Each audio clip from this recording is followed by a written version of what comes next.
Um, India and Canada face a number of common cybersecurity threats, principally from two areas. One is what we'll call nefarious state actors or aggressive state behavior in cyberspace. And the second is from non-state actors, principally organized criminal outfits seeking to use the internet or cybersecurity as a way to exploit companies and individuals within our respective countries. On the first hand, when we're looking at state actors, we're looking at very aggressive cyber posture from actors in cyberspace along two threat vectors. One is what we'll call cyber war, and the second is economic cyber espionage. Both Indian and Canadian companies are vulnerable in cyberspace to economic cyber espionage, and our governments need to deal with the reality of cyber warfare as we're seeing more and more advanced cyber weapons.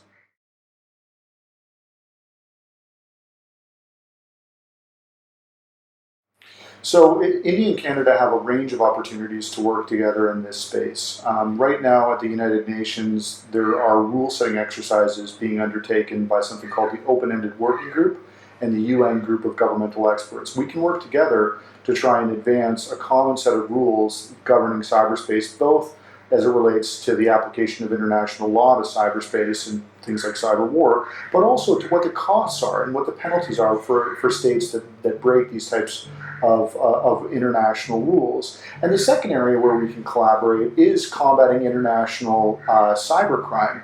I note that there's been activity between our respective governments as it relates to fraud being undertaken very recently. In fact, in the past couple of days, Indian police arrested a group of criminals that were exploiting Canadians through phone scams. We see this type of stuff in cyberspace all routinely, and our governments can collaborate to try and put these criminal outfits out of business, which makes our governments, it will build and enhance trust between our respective governments, as well as building and enhancing trust amongst individuals that are the subject of these types of exploits.